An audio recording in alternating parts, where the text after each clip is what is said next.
Hi, everyone. My name's Ben Raskin from Integrated Therapy and Recovery, and I wanted to present to you a short presentation about the Personal Craziness Index, or PCI. This is going to be helpful for those of you who might not have heard of what the PCI is, or if you might have a PCI but you're struggling to figure out how to incorporate it into your life. The PCI is a tool that's used in sexual addiction recovery, but it's helpful for just anybody as well, or any other addiction.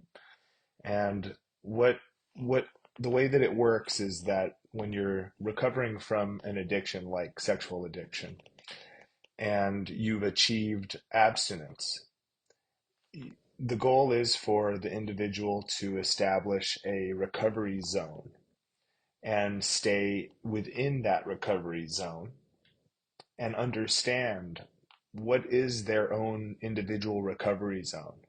And that looks different for everybody. So, um, but one thing to keep in mind is that the PCI is not a goal tracker. So it isn't about an aspirational kind of, you know, tracking tool.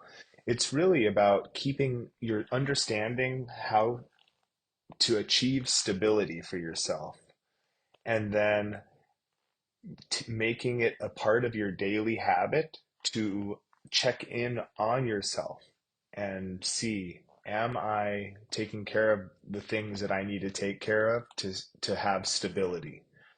Um, so it's kind of like just a baseline functioning of stability that we're trying to maintain once we've established sobriety. So that's where, when you're creating your PCI, you want to kind of focus on things that you're already doing. Assuming that you've achieved sobriety, then you might reflect on a prior slip and what were the little behavioral changes that took place before that slip that that looking back on, if you would have kind of seen that trend, you might have been able to avoid that slip. And the idea is that when we have these slips, maybe one slip is not going to ruin our life, but it does add to our vulnerability. And it's easier to prevent ourselves, the boulder, from falling than it is to have to push that boulder back up into your recovery zone. So the goal is to identify what are the little behaviors that when we start to do them, it indicates that we're not taking care of ourselves, that we might be becoming a bit vulnerable. And when we can see that using our PCI, we can take steps to intervene, to get help. Okay.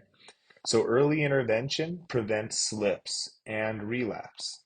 So when you can see early signs that life is starting to become unmanageable, you can take steps to re-regulate. And that's what the PCI is about. It's not meant to be something that gives you a feeling of failure at the end of the day because you didn't do everything. It's really just an awareness building tool. So at the end of the day, you kind of check in with yourself. Well, you know what? I had a good day, but I didn't, my score is a little high. Um, so then maybe we need to change the PCI. If you're noticing that you have a sense of stability and you feel like things are going well, but you're still not maybe hitting some of those behaviors that used to be necessary for you to have stability, then that means it's time to revisit your PCI and maybe make some updates. And it's a mix of behaviors to avoid, but also behaviors that you need, or activities you need in order to have stability. So, for example, if you if you can tell that you're starting to become vulnerable when you start to order, you know, fast food 3 days a week or something, then you can or ordering fast food might be the first sign of, you know, starting to feel like I'm falling behind in life. So then that would be an indicator. But for some people, that's not going to be a concern. So it's really up to you. But tracking your PCI builds self-awareness, and pretty much it's you want to understand what it takes for you to function with stability. And this is your recovery zone.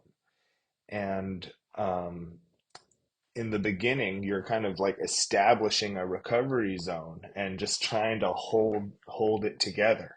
But over time, it becomes the way of life. It becomes a natural, habitual kind of just routine. And once you get more comfortable establishing boundaries and you realize that it's okay to set boundaries and this is how we take care of ourselves and you're aware of your needs, then the PCI will become internalized. So it starts off as a actual tool that you use, whether that be on paper or on your phone or maybe some electronic spreadsheet. But then over time, eventually it will lead to the internalization of this attention to yourself. So the way it works is there's 12 categories of kind of like daily life and functioning. And um, Patrick Cairns, who is one of the kind of most notable, credible people when it comes to the treatment of sexual addiction, shared in his book Facing the Shadow that when addicts are in a state of recovery, we start to a relapse is often occurs. There's before it occurs, there's small behavioral changes that start to indicate that the addict is starting to lose control. And the when you're creating the PCI, the first step is to go through every category and you ask yourself, when things are starting to fall apart for me, what are those little behaviors that I start to neglect? And you start to get really clear about that. And then once you've gone through all the categories, you choose the 7 that are the most impactful to you. So out of all those little behavioral changes, which 7 are the most crucial that you track in order to maintain stability and to take care of yourself? And that's your 7 critical incidents. So that could be relating to how much sleep you get, maybe taking some time in the morning to plan out your day, maybe an afternoon walk, meditation, awareness around your eating habit, um, alcohol consumption. So there's not. It's not that it's anything too crazy. It's really something that we need to train our brains to do.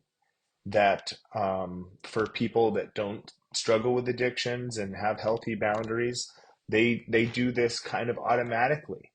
There's this checking in on ourselves that is just a part of maintaining a good life.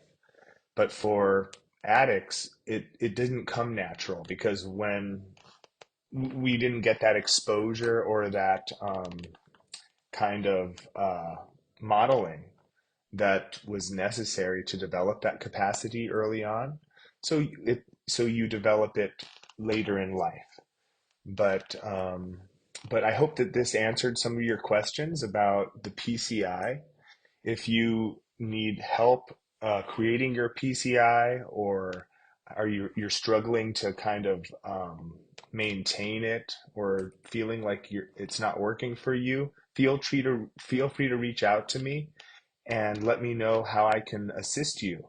I can offer you with individual therapy, couples therapy. Also, I do PCI coaching sessions for accountability, and also PCI text support daily. So you can call or email me, visit my website, therapybyben.com, and let me know your experience with the PCI. I hope this was helpful. See you at the next one.